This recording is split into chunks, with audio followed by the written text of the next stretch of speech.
Euh, je voudrais parler quand même, reprendre parole pour ces derniers jours là, au nom de, en tant que Français et parler aux Français. De cette crise dont ça fait des décennies on nous en parle, je voudrais parler un peu à l'opinion publique parce que ce serait illogique, voire inconscient, de dire que nous avons été sans progrès ou sans élévation.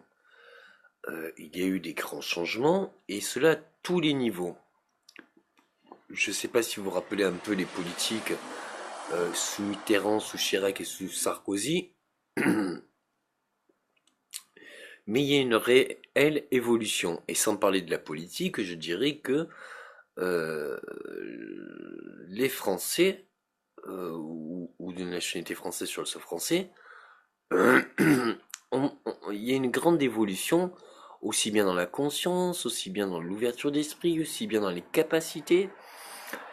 Et ça serait regrettable de rentrer dans des anciens automatismes qui disaient ah ben si je vais pas bien, si ma situation ne va pas, c'est à cause de l'État. Et l'État a commencé à faire plein de changements pour préparer l'évolution du changement. Et c'est un peu à l'opinion publique que j'aimerais saluer, dans le sens où les politiciens, la politique ou même les directeurs du patronat ne pourront pas vous éveiller. À un moment donné, vous avez les outils pour arriver à de nouvelles consciences, à de nouvelles projections, à de nouveaux projets, à de nouvelles ambitions. J'aimerais bien que la population se prendre en compte que, voilà, quand on est au chômage, quand on est RSA, quand on est dans l'exclusion, il n'y a pas de réjouissance. Il n'y a pas de facteur bénéfique, c'est de la survie.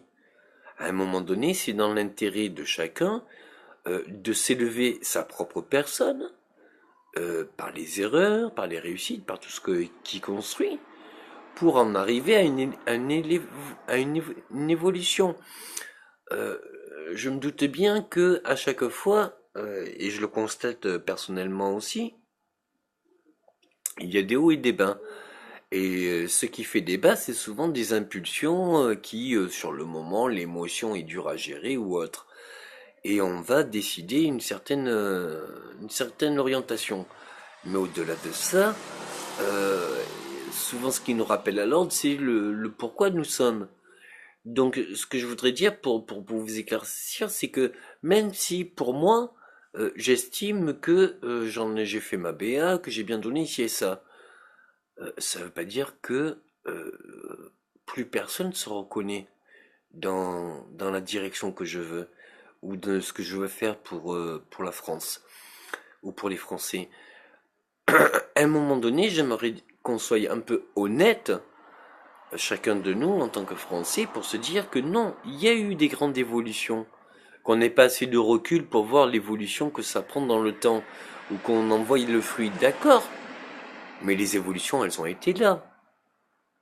Il y a eu quand même, alors que il y a une sécurité financière pour ceux qui travaillent pas, il y a quand même eu des baisses d'impôts pour les classes moyennes et les classes basses. Il y a quand même eu des allègements pour le patronat, donc on va demander par la suite au patronat de faire des réunions, de faire comme du management auprès de nos jeunes pour pouvoir leur donner goût à leur profession, pour pouvoir les orienter vers un apprentissage, pour s'organiser, faire des boulots, des travaux qui sont dans l'estime de chacun.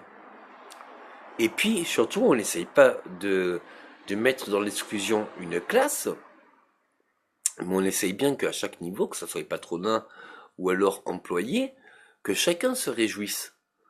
Et c'est vrai qu'au niveau des quotas d'heures, de 35 heures, on peut très bien en mettre jusqu'à 30 heures pour mettre 10 heures de formation.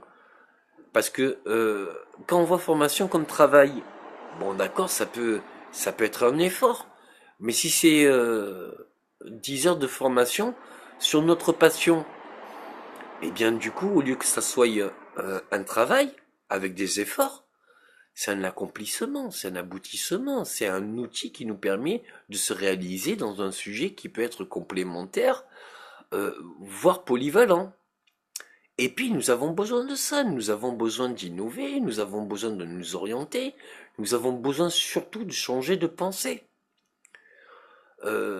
J'arrive d'une génération et qui disait que celui qui touche un petit peu à tout est bon à rien. Je sais pas si je suis bon à rien, mais j'ai bien vu dans ma propre évolution que même sans être d'un domaine, eh bien on peut avoir des constructions ou des réussites dans le domaine parce que nous sommes de nature humaine plus ou moins pas manipulables ou influençables, mais plus ou moins adaptables. J'aimerais que les Français s'adaptent à trouver ce qui les passionne, à trouver ce qui pourrait les réjouir, que l'État puisse l'organiser et qu'on puisse enfin le vivre. Et je parle pas dans le sens passionnel, je parle dans le sens d'un travail qui pourrait réjouir la personne qui l'exécute et tout en produisant de la valeur. Il y a bien plus à construire aujourd'hui. Je ne dis pas que le patronat ou que le CAC 40, tout cela, n'arrive pas à encore évoluer. Je dis juste que nous sommes à une époque de transition et que nous avons besoin d'une divergence d'activités pour nous épanouir. Parce que nous ne sommes pas une seule et même chose, mais nous sommes un fruit de toutes choses. Et il faut s'occuper de tout ce que l'être humain est construit pour s'épanouir.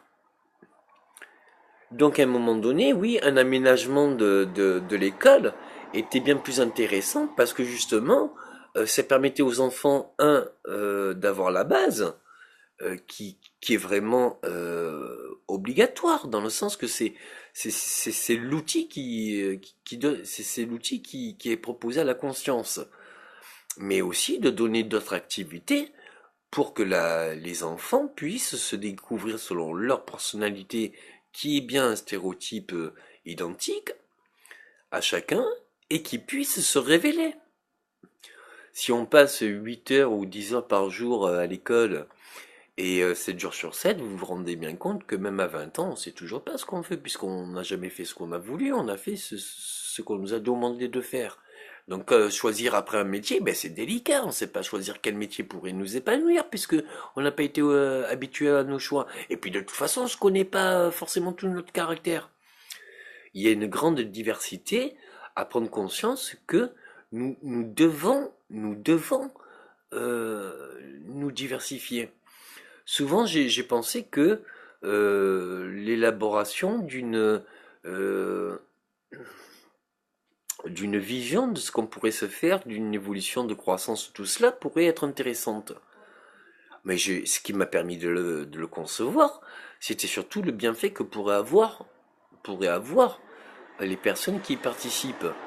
Or, au jour d'aujourd'hui, je vois bien que les gens y participent pas forcément, ou on n'en voit pas encore forcément le recul, mais surtout ce qui est le plus important et ce qui est le plus intéressant et qui m'a permis de le faire, c'est de me dire que chacun de nous pouvait s'épanouir. Et dans chaque secteur que j'ai innové et que nous avons innové. J'aimerais resaluer aussi l'opinion publique parce que je crois qu'il y a eu autant d'évolutions dans les fin 90 ou mi-90 début 2000 que ce que nous avons ici. Mais au jour d'aujourd'hui, c'est pas une évolution dans la technologie ou dans les marchés publics ou dans le business international. Non, la révolution, la révolution s'est fait psychologique. Nous savons déjà, nous prenons conscience de ce que nous sommes prêts à accepter et ce que nous ne sommes pas prêts à accepter. Bon, c'est bien, c'est bien. Mais que ce ne soit pas une arme qui se retourne contre nous. Que ce soit une arme qui nous permette de bâtir notre bonheur et notre devenir. Il est primordial à un moment donné que selon tous les désaccords Quand je vois Monsieur Hamon et Monsieur Montebourg qui quittent le gouvernement, si je regarde bien, euh, les questions étaient légitimes. Alors d'accord, on peut critiquer la forme, on peut critiquer tout ce que l'on veut, mais ça serait ridicule de dire que les Français sont épanouis au jour d'aujourd'hui. Il y a encore des problèmes bien fondamentaux, il y a encore des problèmes d'apparence, de fond, de communication, qui font que nous sommes, avant même les actes et avant même le recul de nos créations, nous sommes dans une analyse préconçue avec des préjugés qui nous rabaissent à un certain quota.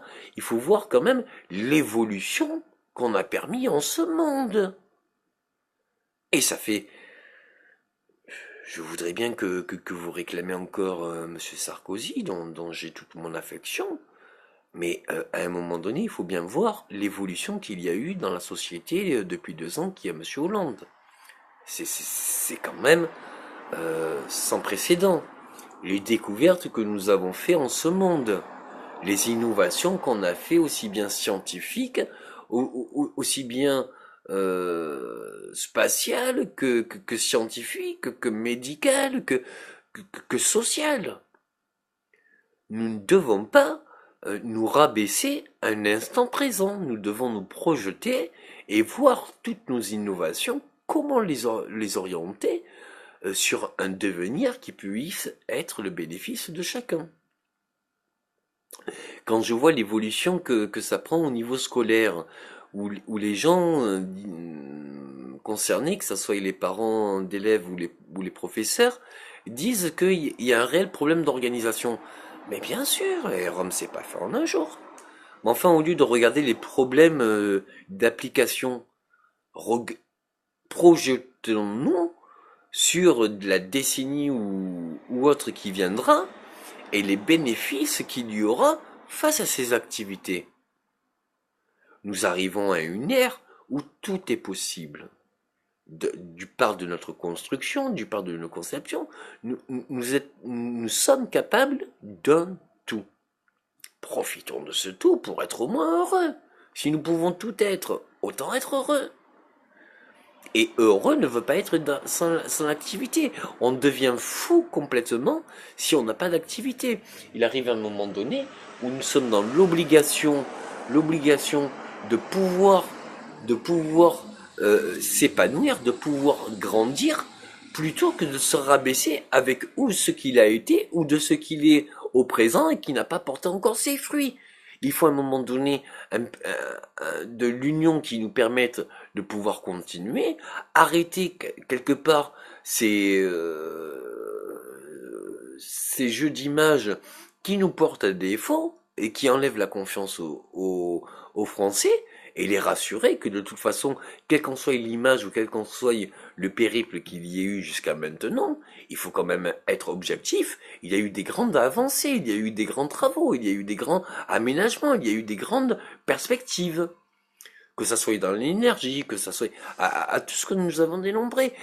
Maintenant, est-ce qu'on se doit d'être restrictif et régressif, ou est-ce qu'on se doit d'être progressif? Nous le faisons petit à petit, nous le faisons en l'espoir de faire de mieux en mieux. Nous allons développer bien au-delà toute une organisation entre le patronat, c'est-à-dire personnes dans l'activité connaissant au mieux les sujets d'activité, pour pouvoir les orienter dans des aménagements avec du temps où ils sont en contact les jeunes, car pour eux c'est peut-être un aperçu de qui sera leur prochain employé, les plus doués, et permettre aux jeunes de pouvoir se dire est-ce qu'ils sont faits pour ce métier, est-ce que ça les intéresse, parce que ce que j'essaie d'expliquer c'est que dans toute activité, qu'elle soit rémunérée ou non, s'il n'y a pas le côté cœur et le côté passionné et le côté volonté participatif, les réalisations des travaux sont regrettables. Donc nous devons agir bien plus dans l'unité, le rassemblement, commencer à établir des structures qui nous permettent la communication. J'espère qu'il va y avoir au moins des associations dans toutes les régions qui rassembleraient un petit peu tout ce qui se passe dans la région pour dire que nous avons constaté et nous proposons. À un moment donné, il faut bien que les Français se sentent concernés de leur pays. Et puis ce n'est pas, même en étant politiciens, nous ne sommes pas des dirigeants politiques. Nous sommes des représentants du peuple. Donc à un moment donné, il faut que le peuple fasse connaître un petit peu ses attentes. Là, depuis 2 ans, nous voyons les activités de nos politiciens. Mais ils agissent pas seuls. À un moment donné, les Français, par la démocratie ou par le vote ou par toutes les expressions qu'il y ait, euh, ils sont dans le devoir, et pas de critiquer ou de mettre des discours sans construction, mais de dire, voilà, nous voyons tel problème et nous pourrions peut-être en trouver la solution en réagissant de telle action. Je vous rassure de suite, même sur le discours politique, on s'est rendu compte que c'était dans la communication d'établir le problème avec l'imagination d'une solution qui pouvait être constructif dans un groupe. Est-ce que ce groupe-là pourrait pas s'instaurer dans la France profonde et que chacun de nous puisse enfin déclarer ses perceptions personnelles, mais c'est aussi ses solutions qui seraient objectives. Parce que même si elle n'arrive pas à imaginer ces solutions objectives, eh bien, le commun et la masse et l'unité de ces écoutes pourront permettre à ajuster une solution qui va pour tous. Et de toute façon, si on trouve une solution qui est trop adéquate à une classe sociale, ça sera une classe sociale, ça ne sera pas à l'unité de la France.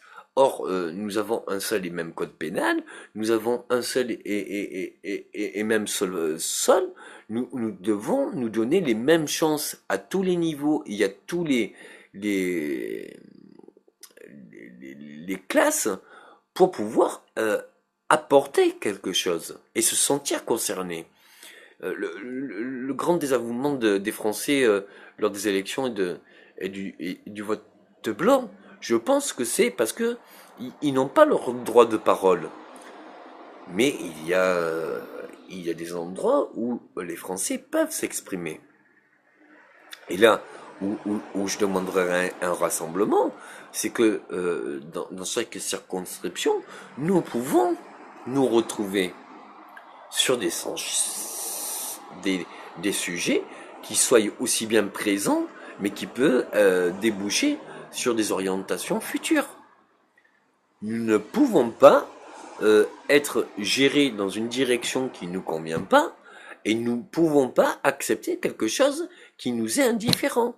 Il faut que dans chaque classe et dans chaque domaine, chaque personne se sente concernée sur l'orientation qu'il y a à prendre. Ou alors se mettre dans le désistement ou dans l'opposition. Mais si cela est constructif, comment nous pouvons nous mettre dans l'exclusion d'une société due par son fonctionnement sans aucun recours alternatif qui nous permette une expansion ou une expression personnelle de sa propre évolution? Nous devons trouver la structure, nous devons trouver le cadre, l'orientation et surtout la disposition pour que chacun de nous puisse intervenir. Et nous intervenons pas seuls, nous intervenons seuls aux yeux de tous. Et les yeux de tous pourront nous permettre cela. Nous n'avons pas à nous tirer dans les pattes, nous sommes sur un seul et même sol. Et là où nous avons grande chance, c'est qu'en France, il y a pratiquement toute nationalité. Servons-nous de cette laïcité, servons-nous de cet acquis pour aller vers la diversité. Si nous sommes une seule et même chose, identiques, nous n'avons pas grand avenir, car nos perceptions, nos visions sont presque qu'une facette de la réalité. Or, si nous nous unissons à écouter et être à l'écoute de chacun, pour voir les solutions de chacun, pour trouver les solutions communes, c'est bien dans la solution commune que nous devons nous orienter. Et au-delà, bien sûr, comme vous le voyez au jour d'aujourd'hui, au-delà même euh, des, euh, des pensées subjectives. Au-delà de tout, nous devons nous concerner et être cohérents sur les priorités. Et c'est pas que les priorités d'aujourd'hui excluent celles de demain, c'est que les priorités d'aujourd'hui doivent être en mesure de pouvoir nous lancer dans la direction de demain et construire demain. Nous avons fait des grands pas en avant, que ça soit dans tous les secteurs et dans tous les domaines. Nous devons maintenant nous mettre dans l'action de pouvoir le pratiquer. Parce que sans pratiquer même la solution, du coup, ce n'est pas une solution, c'est une théorie de la solution. Alors qu'en pratiquant et être dans l'action, et que chacun se mette dans l'action, nous verrons bien dans l'évolution, eh bien, ce qu'il y a redirigé, ce qu'il y a aménagé, et ce qu'il y a changé. Ce n'est pas dans une prédisposition ou une prévision de 2 ans, vu toutes les réformes qu'il y a eu, vu tous les aménagements qu'il y a eu, vu toutes les évolutions qu'il y a eu, que nous pouvons à présent voir le résultat. Et j'espère bien parler à l'opinion publique qui, je comprends bien, c'est un peu bouleversé. Mais il faut voir tout ce qu'on remet en question. Il y avait des réels problèmes. Tout le monde sentait bien, avant même 2012, que le monde d'aujourd'hui ne fonctionnait plus comme avant. Nous n'avons plus les mêmes mœurs, nous n'avons plus la même morale, nous n'avons plus les mêmes perceptions, nous n'avons plus les mêmes codes envers la famille, envers le travail, nos carrières, tout cela. Et la seule chose qui nous a permis de le faire et de penser différemment, c'est que à chacun de nous, nous n'arrivions plus à nous projeter. C'est bien là où est le problème. Nous devons retrouver ce qui peut être intéressant d'aborder au jour d'aujourd'hui, car ça nous réjouira demain. Et nous devons à chaque jour faire notre pas pour arriver jusqu'à demain. Mais ce n'est pas au jour d'aujourd'hui que nous allons avoir le résultat de demain, même si nous en sommes au premier pas dans la bonne direction. Il faut qu'un petit peu les Français se sentent confiants, que chaque personne du gouvernement et que chaque même vision opposée dans le gouvernement ou chaque personne ou circonscription dont est responsable le gouvernement et chaque citoyen eh bien, sont concernés dans une seule et même direction. Redresser la France, redresser les valeurs, redresser cette harmonie de vie. Nous sommes en vie. La question fondamentale, c'est comment nous pouvions apprécier la vie, dans quelles conditions, dans quelle structure, de quelle manière, pour s'épanouir. Et c'est bien dans cela que nous devons œuvrer. Merci.